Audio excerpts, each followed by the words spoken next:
샬롬, 반갑습니다. 우리 사랑하는 성도님들, 오늘 말씀을 통해서 또 주님의 얼굴을 보고 주님을 만나는 귀한 시간이 되기를 바랍니다.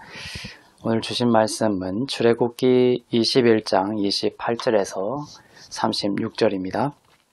소가 남자나 여자를 받아서 죽이면 그 소는 반드시 돌로 쳐서 죽일 것이요 그 고기는 먹지 말 것이며 임자는 형벌을 면하려니와 소가 본래 받는 버릇이 있고 그 임자는 그로 말미암아 경고를 받았으되 단속하지 아니하여 남녀를 막론하고 받아 죽이면 그 소는 돌로 쳐 죽일 것이고 임자도 죽일 것이며 만일 그에게 속죄금을 부과하면 무릇 그 명령한 것을 생명의 대가로 낼 것이요 아들을 받든지 딸을 받든지 이 법규대로 그 임자에게 행할 것이며 소가 만일 남종이나 여종을 받으면 소 임자가 은 30세겔을 그의 상전에게 줄 것이요 소는 돌로 쳐서 죽일지니라.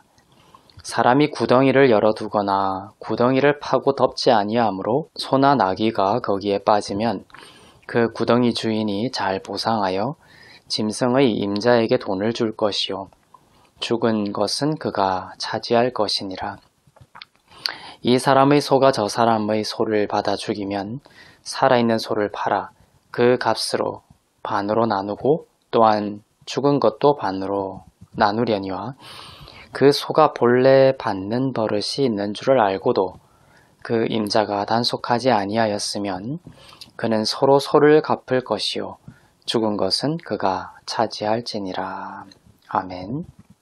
소가 사람을 들이받아서 죽이면 소는 돌로 쳐서 죽이고 그 소의 임자는 형벌을 면합니다. 그런데 소가 본래 들이받는 버릇이 있고 그 소 임자가 경고를 받았음에도 불구하고 단속하지 아니함으로 인해서 그 소가 사람을 만약에 죽였다면 그 소도 죽이고 그 소의 임자도 죽여라 이렇게 말씀하고 있습니다. 소가 사람을 죽일 수 있을 것이라는 것을 알고서도 방치하여 사람을 죽게 한 것에 대한 책임을 그 사람 소의 임자가 지게 하는 것이죠.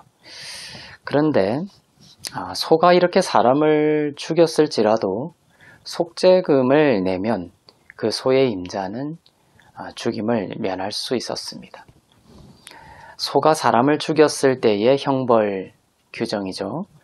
사람이 만일 사람을 고의로 죽였다면은 그 사람은 죽임을 면할 수 없습니다. 이러한 형벌 규정의 기본 골격, 오늘 살펴보고 있는 이러한 소에 대한 여러 가지 형벌 규정뿐만 아니라 오늘 본문 외에도 계속 이어지고 있는 율법의 형벌 규정의 기본 골격은 눈에는 눈, 이에는 이 이란 기본 골격을 가지고 있습니다. 출애굽기 21장 23절부터 25절을 볼까요? 그러나 다른 해가 있으면 갑되 생명은 생명으로 눈은 눈으로 이는 이로 소는 손으로 발은 발로 된 것은 된 것으로 상하게 한 것은 상함으로 때린 것은 때림으로 갚을지니라. 이것이 기본 골격이 되겠습니다. 그런데 율법은 이렇게 한 규정 한 규정을 우리들이 보고 있죠.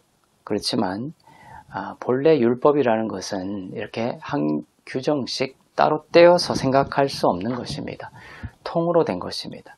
전체가 하나의 전체적인 율법을 구성하고 있습니다. 그래서 하나를 어기게 되면 나머지 것까지 다 어긴 것이 되는 것이 하나님의 율법입니다. 사람들은 그렇지만 생각하죠. 나는 이것은 못 지켰지만 저것은 지켰다. 또 사람들은 말합니다. 나는 이것은 잘 지켰다라고 합니다. 나는 누구를 죽인 적이 없으니까 살인한 적이 없습니다. 그래서 살인하지 말라라는 규정은 적어도 내가 잘 지켰습니다. 그렇게 말을 하죠. 그러나 예수님께서는 산상수훈에서 이렇게 말씀하셨습니다.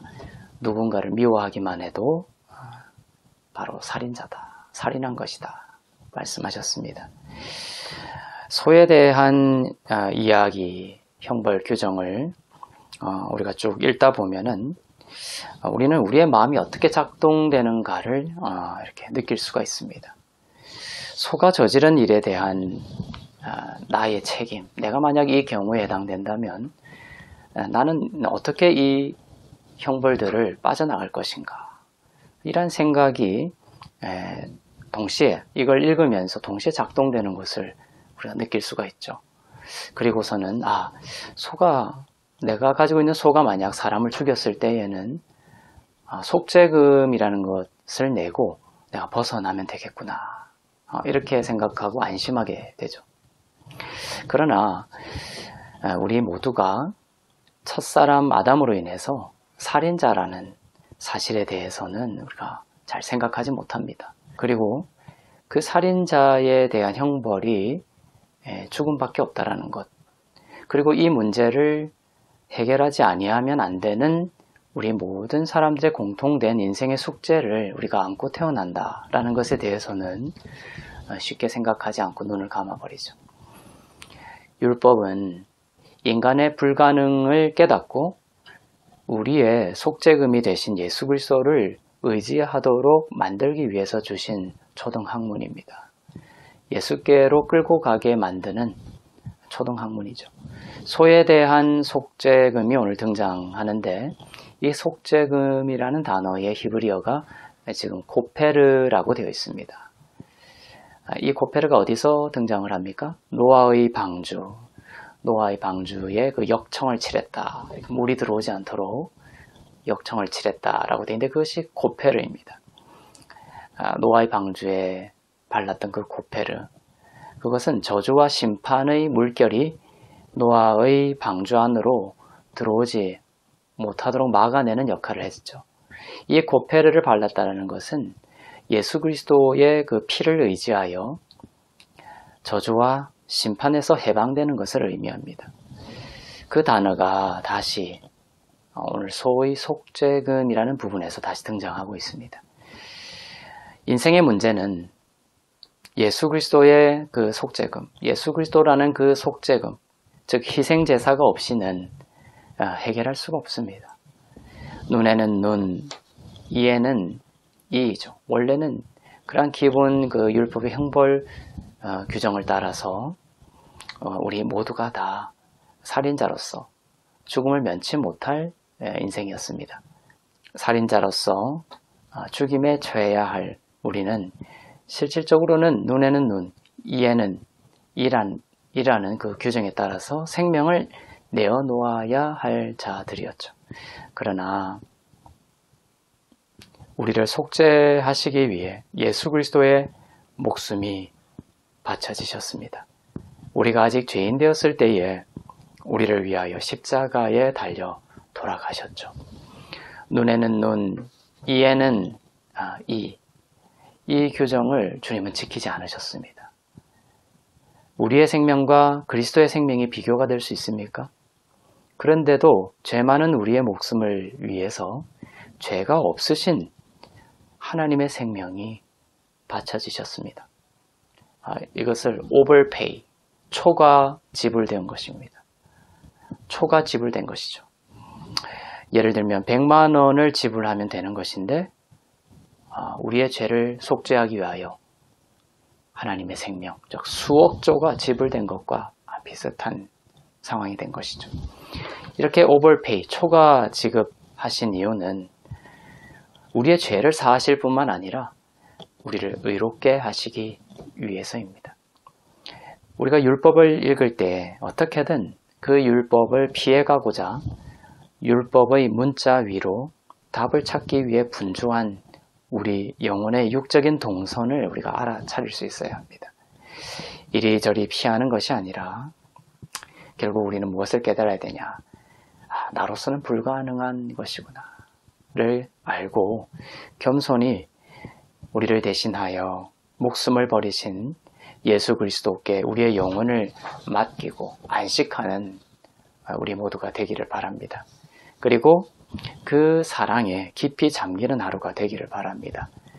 내가 어떻게 이 법망을 피해가지가 아니라 불가능한 나를 살려주시고 또 의롭게 하신 주님의 이해할 수 없고 측량할 수 없는 사랑이 여러분을 충만하게 하시기를 바랍니다. 그러면 우리의 영혼 가운데 꿈틀대는 생명의 싹을 발견하게 될 것입니다. 우리의 코페르, 우리의 속죄금이 되신 예수 그리스도의 은혜로 오늘도 풍성한 생명을 누리는 저와 여러분 다 되시기를 주님의 이름으로 축원합니다. 기도하겠습니다. 사랑의 하나님, 영죽을 우리를 대신해 죄 없는 피를 흘려주신 은혜에 감사합니다. 방주에 코페르를 발랐듯이 내 영혼이 그리스도의 피를 의지합니다. 심판과 저주가 물러갔음에 안식하며 즐거워합니다.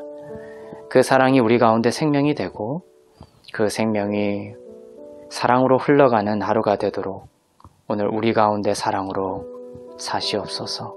감사드리며 살아계신 우리 주 예수 그리스도의 이름으로 기도합나이다. 아멘.